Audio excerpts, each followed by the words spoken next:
Spring has sprung, and it is time to tier list book tropes. I have been noodling on this video idea for a long time because I think it's not only fun to yap for 45 minutes to a camera, but also I think it'll be helpful to all of you lovelies who watch my videos and see me recommend things. Especially in this trope-based marketing era, I think it's really important to know where the people you're getting recommended from stand on tropes. Because you know how you feel about tropes, and I know how I feel about tropes, but if those don't line up, we might not feel the same way about them. And I think that's important when it comes to recommendations. As sort of a study in alignment, I have created a list of about 20 tropes and put them on a tier list from S to book hell. Most of the tropes fall somewhere in the middle because obviously they do. Books are more than the sum of their tropes, but I think it's still important because there are some that may artificially boost the rating I give books. Not to name names, but you'll see. I have broken these tropes into 4 different categories based on arbitrary assignment. The first category I'm going to go through is relationship transitions. There's not that many in here, but I think they're the most important. First on the list is enemies to lovers. I'm immediately going to be in trouble. I love enemies to lovers. If you look behind me, I love enemies to lovers. If you look at anything I've ever recommended, I love enemies to lovers. But a lot of books have no business being enemies to lovers. And it is because of this that I give it an A. For many people, this will be an S. My problems with enemies to lovers are twofold. It gets poorly written more than almost any other trope in our current time period. People want it, so people write it, and then it's not good, and no one's having fun. The second of my qualms, and the bigger of the qualms, it does not work well outside of fantasy. People who try and write enemies to lovers in contemporary romance try really hard, but often they are not enemies, or they do heinous things to each other that a person should not forgive. I like to say that my fiance and I had an enemies to lovers arc in high school, and we just didn't like each other in a Minecraft server for 2 weeks. That's about as much as I'm willing to forgive. So if someone does a heinous real life thing to me, I'm sorry, that's curtains. And I can't take that. If my office romance has an enemies arc and someone's hitting someone over the head with a stapler, that's not really forgivable. This is the longest I will ramble. It doesn't work in contemporary. It only works in fantasy, and there's too much in fantasy that's too poorly written. And it's knocking down the whole trope for me because I've read too many really bad enemies to lovers books. A. My next one might also get me in trouble.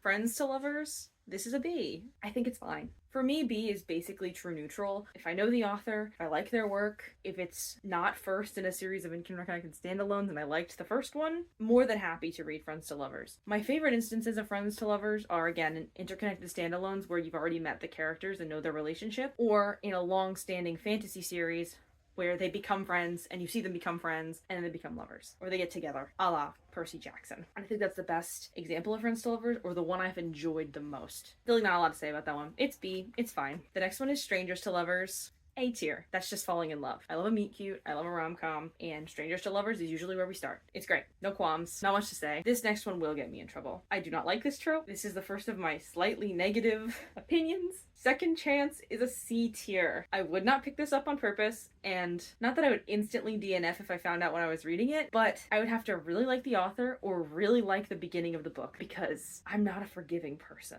especially in contemporary romance. Not really a fan. A lot of people are gonna get mad about that, I think. It's pretty popular. Not to me. The next grouping I have is the biggest one, and these are plot-based tropes. The first one is fake dating.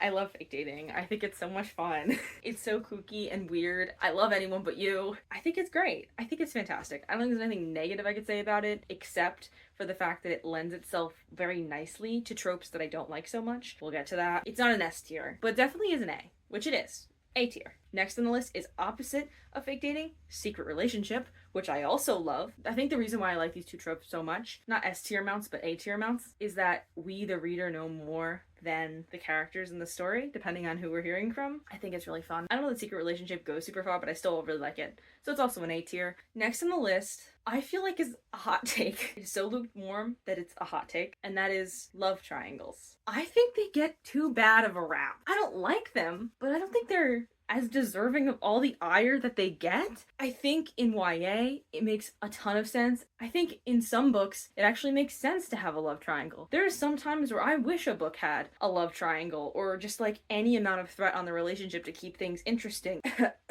Fourth wing. But also, I still hate it. I think it's annoying. I think it lends itself, again, to a lot of other tropes that I really hate. It gets into territory that is like a little bit like ethically bad. It's not great. It also becomes toxic very quickly. I think it can be written in a good way, and I think it's also good in YA books. I think having a third person in a relationship to show, hey, this relationship might not be that healthy, or like there's this other person who really likes you and isn't a total asshole. I think that that's really important, especially for young people to read. That you are not bound to the first person you fall in love with is, I think, a good message. So I think love triangles can be supportive of that. I'm saying all of this, it's still a C. I wouldn't pick up a book that was a love triangle out the gate. I'm pretty much never in the mood for it. But if I like the story, if I like the author, it has its place. Next on the list is forced proximity. Yay! I love forced proximity. You know that's an S. You know that's an S. It's so good. It's, dare I say, my favorite trope. It's another trope that goes very well with tropes that I don't like, but it's so good that it's worth it. It's worth the risk that the author will swim into uncharted waters of things that I don't like, because it can be written so well and so perfectly. The highest highs and the lowest lows you find in a forced proximity romance. It works in fantasy. It works in contemporary. It works in with romance. Is a C plot. It's a beautiful trope. I love it. But you know what makes it even better? The next trope on my list.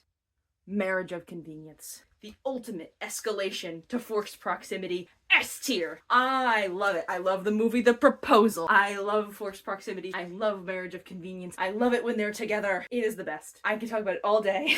If you have any recommendations based on this love, please drop them in the comments. I love them. I love them both so much. Next on my list is Forbidden Love / Star-Crossed Lovers, which I like. Sometimes it's exactly what I'm looking for. Sometimes all I want is just like two families that don't get along. I'll just read Romeo and Juliet. That's great. I love that. What if two marketing firms don't get along? Star-Crossed Lovers, to me, it's great. It works in most genres, and I think it's a way to make enemies to lovers happen in a non-fantasy setting.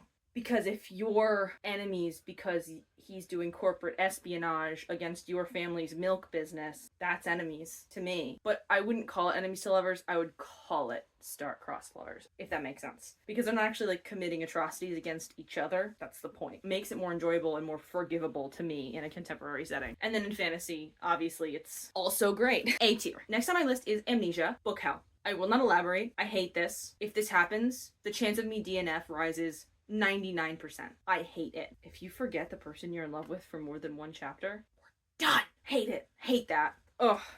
It's awful. I hate it. Wow, I saved all the bad ones for the end. Next on the list, accidental pregnancy, making the slow decline to book hell. It takes an author that I really like, or to be like the third book in a 5-book interconnected standalone, for me to power through that story. I'm usually very annoyed the whole time, and it has to be really good. And I fear it's usually not. The final one on this list, which is the one that I've been alluding to, miscommunication, our third denizen of book hell. I think it has its place, but if you let it go on too long, it can poison a good book. It can poison a lifelong love for books that someone has been reading since they were a teenager, since they were a child. Sometimes it has its place, and I will admit that. I need a lot of goodwill from the author to not close the book. We have reached our next section, which is dynamics. First on the list is Grumpy X Sunshine. It's fine.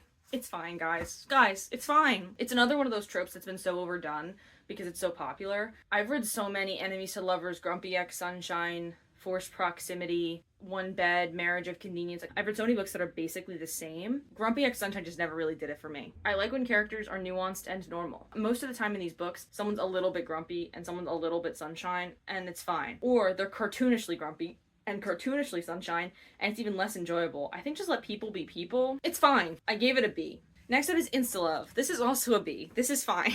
I don't love it.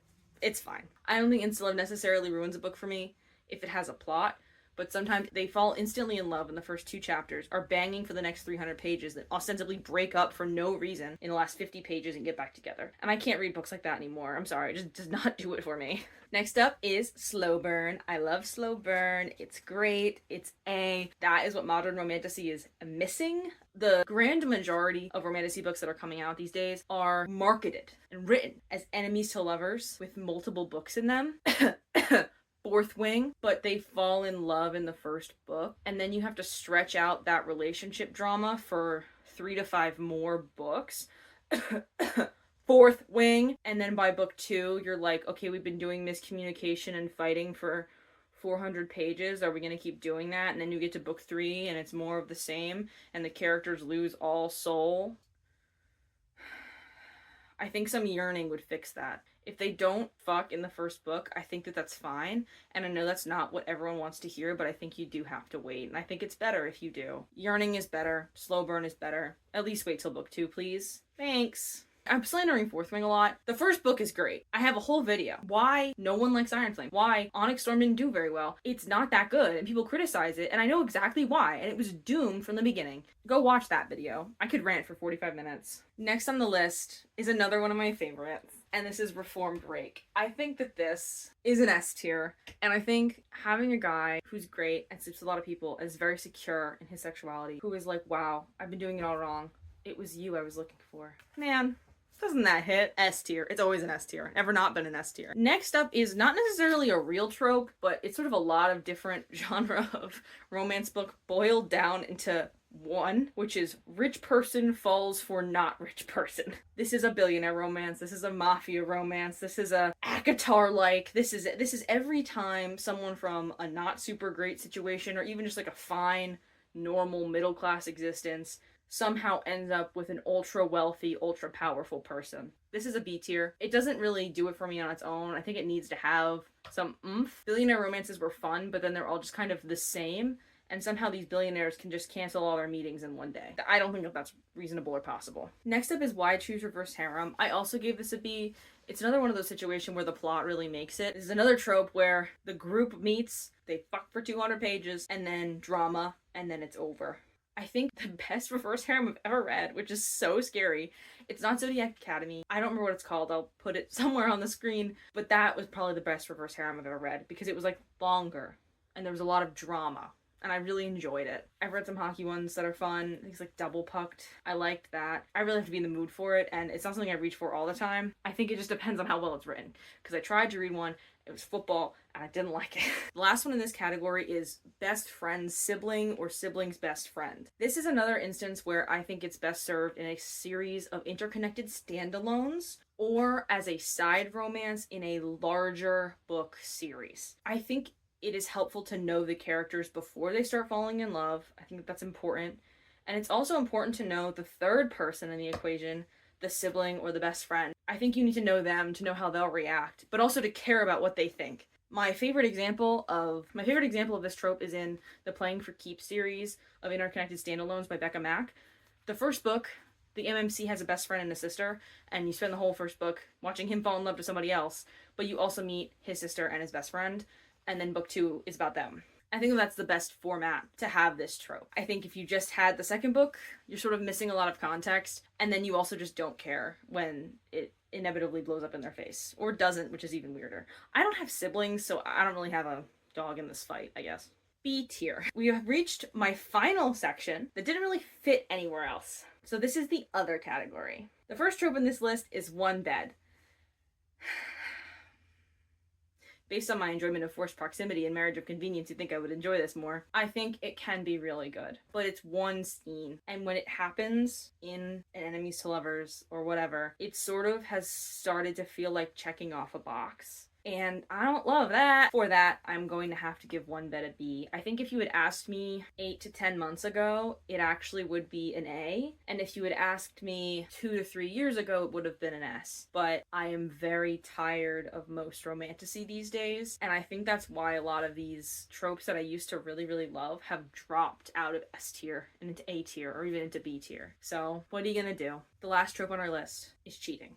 S tier. I'm kidding. Super hell. S tier, but S meaning super hell. I hate this. I won't even read the book. And if it happens and I read the book, it needs like 12 to 15 asterisks on the end for why it's not actually cheating. Adding cheating to a book can ruin the goodwill you have for an author that you've been reading since you were a teenager. I don't know if you could tell, but I'm really bitter about Chain of Thorns.